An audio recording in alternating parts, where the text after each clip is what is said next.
د خپرونې په وړاندې کولو کې ستاسو په خدمت کې یم. زموږ د نننۍ خپرونې موضوع ده د دې نړۍ حقیقت، یعنی د دنیا حقیقت، چې دنیا او د دنیا متاع څه شی دي. نو قدرمنو اوریدونکو، د نیکمرغي تله او د شیانو تقدیر دا ټول د الله رب العزت په کلام کې شته، او الله رب العزت دی چې هغه د شیانو او د اشیاو تقدیر لیکي. لکه چې رب العزت فرمایي: ولولا ان يكون الناس امة واحدة لجعلنا لمن يكفر بالرحمن لبيوتهم سقفا من فضة ومعارج عليها يزهرون ولبيوتهم أبوابا وسررا عليها يتكئون وزخرفا وإن كل ذلك لما متاع الحياة الدنيا والآخرة عند ربك للمتقين.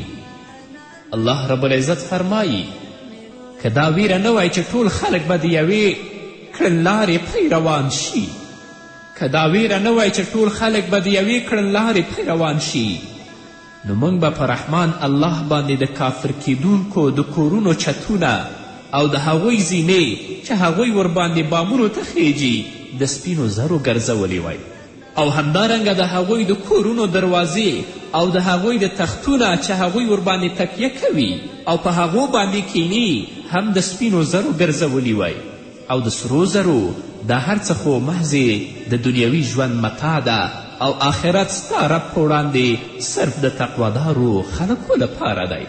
نو قدرمنو اوریدونکو، د دې نړۍ حقیقت دا دی چې دغه ټولې دنګې او ښکلې ماڼۍ چې نن خلکو په رشوت، په سود او په حرامو پیسې لاسته راوړي دي او ځان ته یې جوړې کړي دي، دا ټولې بې ارزښته او سپکې دي. ځکه که دې شیانو د یو غوماشي د وزر په اندازه هم ارزښت درلودلی، نو الله رب العزت به کافر ته ترې یو ګوټ اوبه هم نه وی ورکړي. خو د الله رب العزت په دربار کې دا هیڅ ارزښت نه لري. تاسو وګورئ، د رسول الله صلی الله علیه وسلم ژوند مطالعه کړئ، د صحابه و کرامو رضوان الله تعالی علیهم اجمعین ژوند مطالعه کړئ چې هغو آیا دنیا ته ارزښت ورکړی که نه. امیر المؤمنین عمر فاروق رضی الله تعالی عنه فرمایي چې یو ځل زه محمد رسول الله ته ورغلم، په داسې حال کې چې رسول الله صلی الله علیه وسلم په ځمکه باندې ویده و. نو عمر فاروق فرمایي چې زما سترګې د اوښکو نه ډکې شوې او د سترګو نه مې اوښکې روانې شوې، او رسول الله صلی الله علیه وسلم ته مې عرض وکړه چې ای د الله رسوله، ورته مې ویلې چې ای د الله رسوله، ته د قیصر او کسرا راحت او هوساینې ته ګوره چې څومره هوسا ژوند لري او څومره په راحت کې ژوند کوي، پرله دې چې هغوی کافر دي او ته په ټولو انسانانو کې غوره انسان یې او ته داسې په خاورو باندې ویده.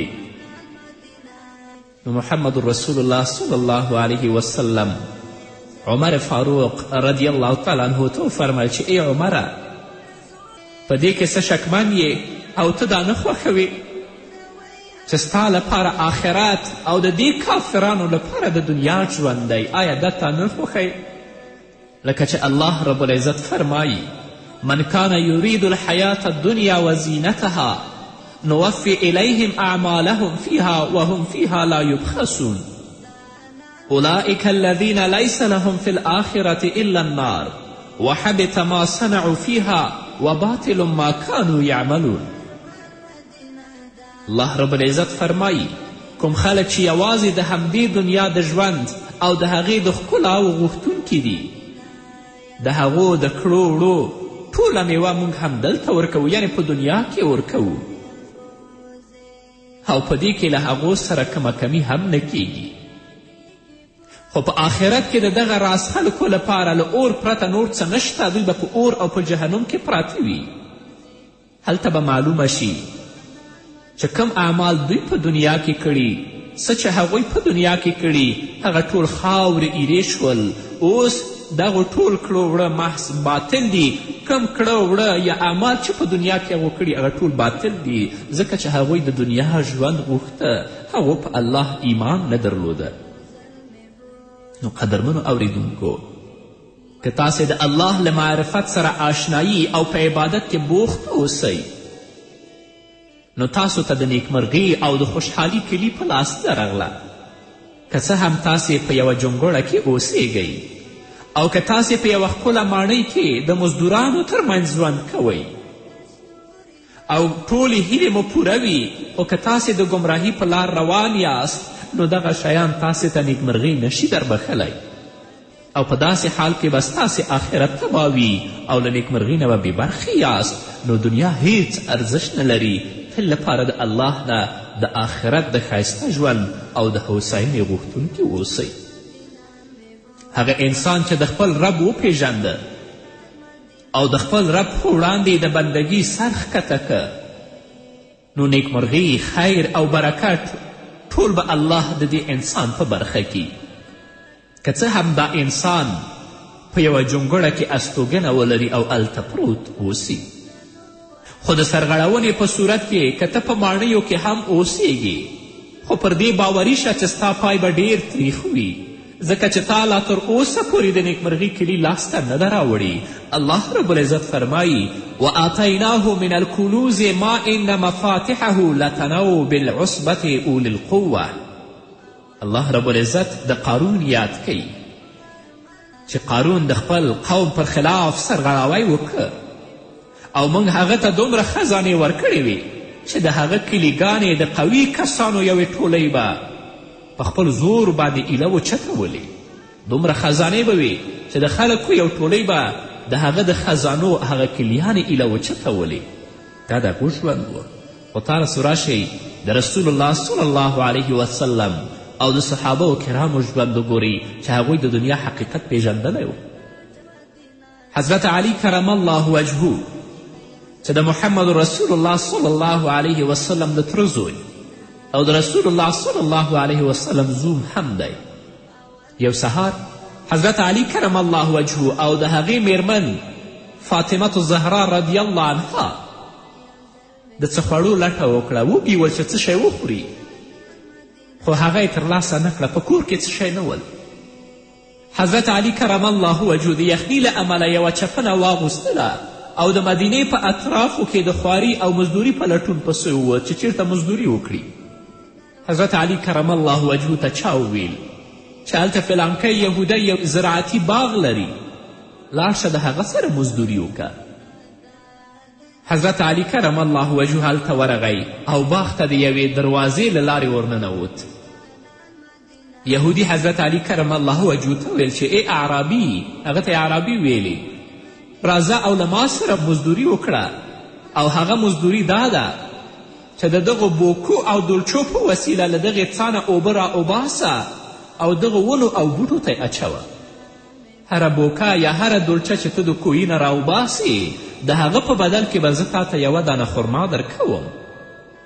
حضرت علی کرم الله وجهه د یهودي سره د همدغه تړون پر بنسټ څه موده دغه سخته او زړه چاودې مزدوري وکړه، تر دې چې د حضرت علی کرم الله وجهه لاسونه وپړسېدل، ځکه چې مخکې در دې به یهودي دغه کار په اوښ باندې کوه.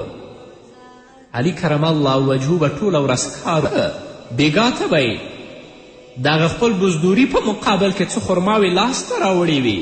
اول به لاړه محمد رسول الله ته څه خرما به هغه ته ورکړي او څه لږ اندازه خرماوې به یې خپلې میرمن فاطمة الزهرا ته له ځان سره یوړي.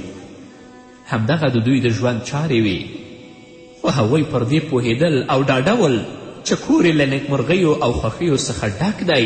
دنیا ته هغو د سره ارزښت نه ورکوه. دنیا حقیقت باندې هغوی پوه ول. هغوی د آخرت خوشحالي او د آخرت ژوند غوښت. قدرمنو اوریدونکو، د خپرونې په دې وخت کې راځو لنډې دمې ته. دمې نه وروسته زموږ خپرونه دوام لري. په دې هیله چې تاسو هم زموږ ملتیا وکړئ. زور او ځواک په دنیا پاتې دی، بېواکه ترېنه درومي، باچاهان نه پړ ولاړ وي، ربه تا ته په ذلت کې.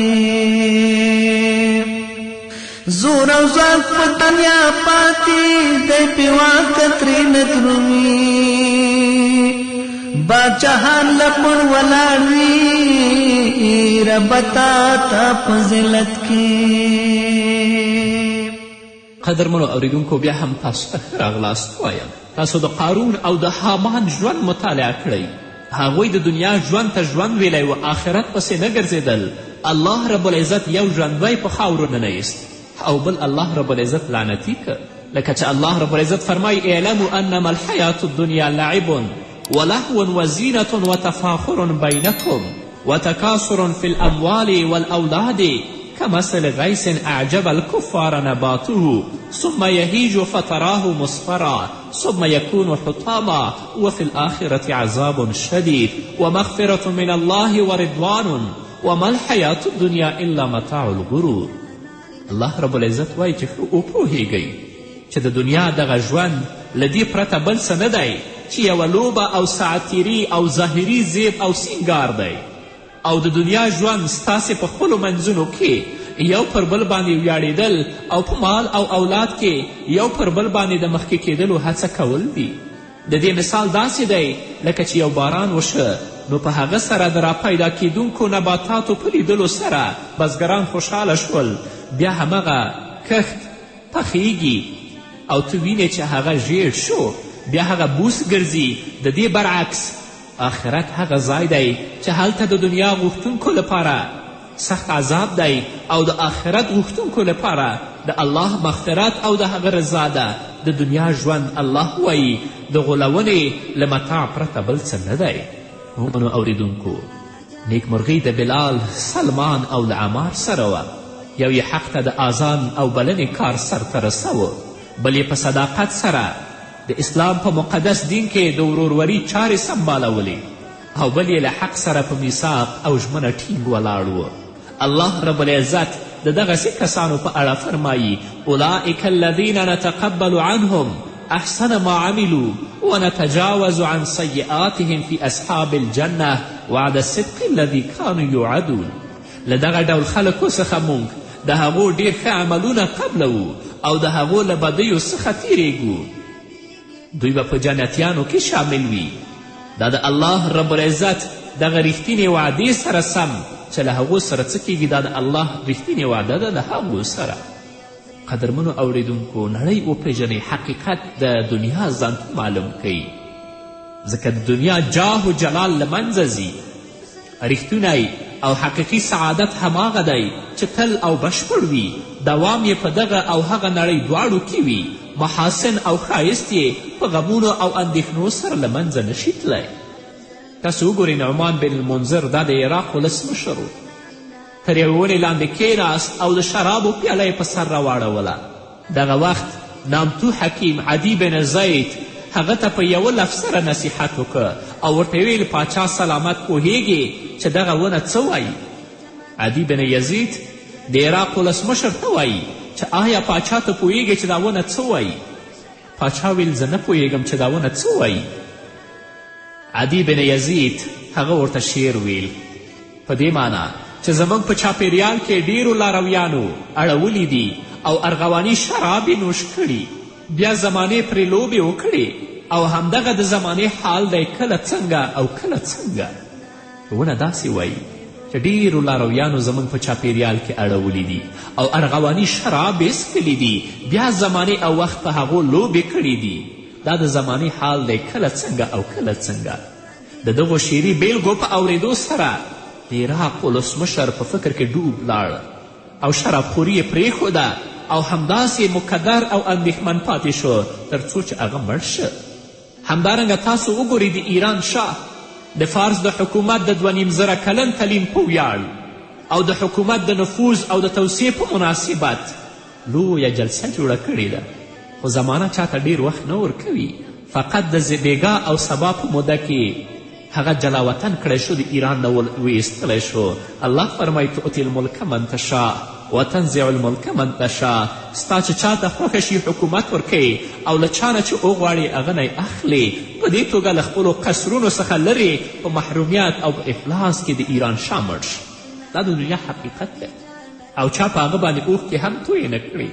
الله فرمایي کم ترکو من جنات وعیون وزروع ومقام کریم ونعمت کانو فیها فاکهین. څومره یې پرېښودل باغونه او چینې، کښتونه او ځلانده محلونه، څومره ژوندي وسایل چې هغوی پکې مزې کولې، له هغوی نه وروسته پاتې شول او په دیو باندې چا ونه جړل. همدارنګه تاسو وګورئ د رومانیا جمهور رئیس 22 کاله هغه حکومت وکړ. تقریبا 80,000 دانې شخصي ګارد هغه ځانته درلود. بالاخره الله رب العزت پې غضب شه ځکه هغه د دنیا ژوند ته ژوند ویلی و. نو اولس یې ورته په غوسه شو، قصر یې ورمحاصره که او سره له محافظونو یې ټوټې ټوټې که. الله رب العزت فرمایي فما کان له من فئة ینصرونه من دون الله وما کانوا من المنتصرین. بیا د هغه د مرسته کوونکو هیڅ کومه ډله نه وه چې د الله په مقابل که د هغه مرستې ته راغلی وای او نه یې خپله مرسته په خپله وکړی شوه. همدارنګه تاسو د فلپین رئیس جمهور وګورئ چې هغه ډېره ستره واکمني درلودله، ستر ځواکمن و. له دغې ځواکمني او واکمني څخه په ناوړه ګټه اخیستنې سره خپل ولس له سخت ذلت او سپکاوي سره مخ که. خو الله رب العزت هغه ته داسې سزا ورکړه چې ټوله واکمني او ځواکمني یې له لاسه ووتله. له خپل هیواد اهل کورنۍ څخه هغه وشړل شه او په هیڅ کوم ځای کې هغه ته پناهګاه هم حاصله نه شوه او په یو بدمرغه مرګ باندې مړ شه او ولس یې په خپل هیواد کې د قبر لپاره هغه ته ځای هم ورنه که. الله رب العزت فرمایي فکلا اخذنا بذنبه، په پای کې موږ هر یو د هغه په سره ونیوه. نو هر ظالم بادشاه چې د دنیا ژوند ته ژوند ویلی وي او د آخرت ژوند یې شاته پریښی وي او تل لپاره په خپل مظلوم ملت باندې هغه ظلم کوي، الله به داسې رسوایو سره مخ کوي. تاسې په افغانستان کې هم ځینې بېدینان داسې ولیدل چې هغو لاسونه د مسلمانانو په وینو باندې سره ول، تل لپاره به مسلمانان ژوندي په خاورو کې ښخول. الله رب العزت څه سره مخ کړل؟ څه اعدام شول او څه په بالښتونو باندې په خپل کورونو کې ووژل شول. همدارنګه تاسو وګورئ د مصر رئیس جمهور چې هغه دنیا ژوند ته ژوند ویلی و. چا به چې د حق او د توحید ناره پورته کړه هغه به یا اعدام کوه یا به یې وژه. خو الله رب العزت د داسې ذلت سره مخ که، د داسې شرم سره مخ که چې د 84 کالو په عمر کې اوس لا تر پنجرو شاته او بندي ذلیل او رسوا پروت دی. 10 کاله یې واکمني کړې وه. همدارنګه تاسو د تونس رئیس جمهور وګورئ چې هغه د دنیا ژوند ته ژوند ویلی و، آخرت ته شا کړې وه. الله رب العزت په داسې شرم سره د خپل وطن نه جلا وطن که چې چا بیا په نړۍ کې هغه ته ځای نه ورکوه. نو الله رب العزت دې په موږ باندې رحم وکړي. الله رب العزت دې موږ ته توفیق راکړي چې تل لپاره د خپل هغه دنیا ځان ته ښایسته کړو، دا نه چې د دنیا ژوند پسې وګرځو او آخرت زموږ او ستاسو نه ویر وي. نو د دنیا ژوند قدرمنو اوریدونکو دا ژوند نه دی. عقلمند انسان هغه دی چې په دنیا کې سره د کړاوونو ژوند تیر کړي، خو د آخرت ژوند لپاره هغه ځان ته هڅه کوي چې هغه ښایسته کړي. ځکه په دنیا کې انسان له ډول ډول حوادثو او پیښې سره مخ کیږي، غم، خوښي، نیکمرغي، بدمرغي، خواري او دربدري او داسې نور حالات. او په دې فاني نړۍ کې څوک هم په یو حال نه پاتې کیږي. ډېر داسې کسان ول چې هغوی د دنیا ژوند ته ژوند ویلی و، ورځ په کور کې تېره کړه خو شپه یې ګور ته یوړه، یو ساعت په کور کې و خو بل ساعت دا ګور ته لاړه. الله رب العزت دې په موږ باندې رحم وکړي.